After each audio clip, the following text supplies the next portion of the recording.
Hello, bachcho.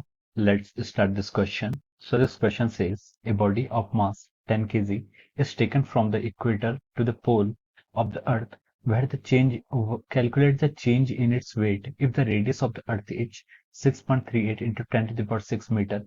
Time period of the Earth rotation about its own axis is 24 hours. Okay, तो हमें change in wait यहाँ पर पता करना है। तो चलिए बच्चों, इस क्वेश्चन का जो आपका की कॉन्सेप्ट है, इस क्वेश्चन का आपका की कॉन्सेप्ट है कि आपको चेंज इन वेट करना है। और चेंज इन वेट भी स्पेसिफिकली क्या है? वेरिएशन इन जी। जी में जो आपका वेरिएशन आया है, variation in the small g, acceleration due to gravity में जो आपका वेरिएशन आया है उस पर बेस्ड एक क्वेश्चन है। तो देखिए बच्चों, इस क्वेश्चन को हम आगे प्रोसीड करते हैं। तो मान लीजिए बच्चों, ये क्या आपकी अर्थ है, ये आपकी क्या है? अर्थ है। और ये क्या कर रही है?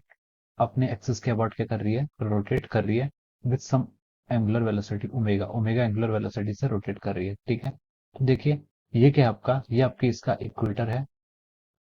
This is the equator. और ये आपके क्या है? इक्वेटर के परपेंडिकुलर क्या होते हैं? ये आपके पोल्स होते हैं, ठीक है। अब उसने बोला कि एक बॉडी जिसका mass 10 kg is taken from equator to the pole, उसको हम इक्वेटर से पोल पे लेके जा रहे हैं, ठीक है। अब देखिए, उसका मास पहले हम देख लेते हैं। मास इन इक्वेटर क्या होगा? सॉरी, मास नहीं, वेट। मास तो आपका कांस्टेंट रहता है। वेट इन इक्वेटर, वेट इन इक्वेटर, इक्वेटर पे बॉडी का आपका वेट कितना होगा? देखिए, इक्वेटर पे वेट जो होता है, वेट इन इक्वेटर, हम उसको लिख सकते हैं डब्ल्यू इज इक्वल टू, या फिर हम उसको डब्ल्यू डैश लिख लेते हैं, डब्ल्यू dash is equal to m. और जी डैश, जी डैश आपका वहां पर इक्वेटर पे क्या होता है? G, g dash is equal to g minus omega square R cos square. Cos theta होता है यहाँ पर, लेकिन इक्वेटर पर थीटा की वैल्यू 0 होती है, तो कॉस थीटा 1 हो जाएगा। तो इसका वेट कितना हो जाएगा यहाँ पर? M g minus omega m into g minus omega square r. ये आपका वेट इन इक्वेटर आ जाएगा, ठीक है। और वैसे ही अगर हम वेट को कैलकुलेट करें, वेट इन पोल, पोल पर आपका कितना वेट होगा, अगर हमें ये कैलकुलेट करना है, तो हम इसे लिख सकते हैं W is equal to M into जी।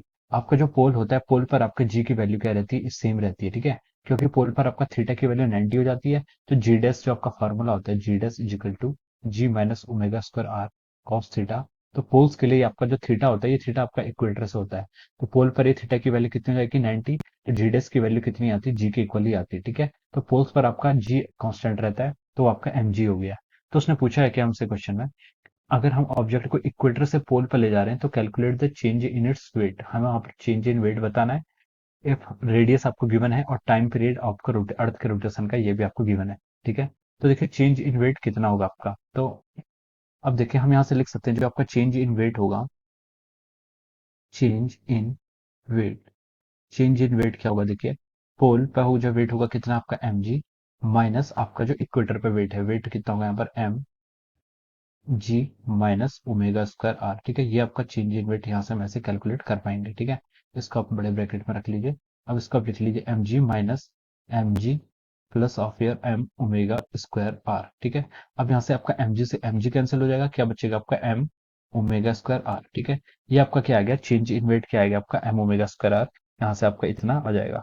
अब देखिए बच्चों, अब हम इसको आगे सॉल्व करते हैं। तो हम लिख सकते हैं यहाँ से एम, मास कितना ऑब्जेक्ट का? 10 kg हमें क्वेश्चन में गिवन है। ओमेगा का स्क्वायर, ओमेगा हमें यहाँ पर कैलकुलेट करना है। तो ओमेगा के लिए हमें टाइम पीरियड यहाँ पर क्वेश्चन में गिवन क्या है, ठीक है। देखिए, ओमेगा क्या होता है? 2 पाई बाई टी।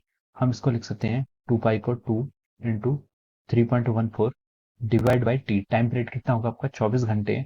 तो इसको हम लिख सकते हैं 24 आवर्स। और एक आवर्स में आपके एक आवर में आपके 3600 क्या होते हैं? सेकंड होते हैं। इसका स्क्वायर इंटू आर। आर क्या आपका? Radius of the earth. Earth की रेडियस आपको क्वेश्चन में गिवन है 6.38 इंटू 10 to the power 6, ठीक है। ये आपका क्या आएगा? ये आपका कितना आ जाएगा? चेंज इन वेट आ जाएगा, ठीक है। ये आपका कितना आ जाएगा यहाँ पर से? चेंज इन वेट आपका यहाँ पर इतनी वैल्यू आएगी। तो चलिए, अब हम इस क्वेश्चन को आगे और सॉल्व करते हैं। तो ये आ जाएगा आपका 10 इंटू, अब इसको हम लिख सकते हैं, देखिए, इसको अगर हम यहाँ पर कैलकुलेट करें, तो इसको कैलकुलेट, इस पूरे स्क्वायर वाले टर्म को कैलकुलेट करके आपका आंसर आएगा 52 इंटू 52.70 इंटू टी आर आप था आपका 52.70 into 10 to the power -10, 10 to the power -10 into 6.38 into 10 to the power 6, ठीक है। अब देखिए, अगर हम इसको टोटल मल्टीप्लाई करके अब इसका आंसर यहाँ पर कैलकुलेट करेगा 0.3362 न्यूटन। ये आपका इतना न्यूटन आ गया, ठीक है।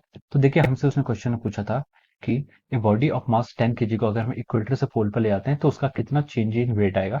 तो उसका जो चेंज इन वेट आ गया, वो आपका आ गया 0.3362, ठीक है। 0.3362 Newton is the change in weight of the body. So this is the final answer of the question. Okay. So I hope you all understood this concept. All the best and thank you so much.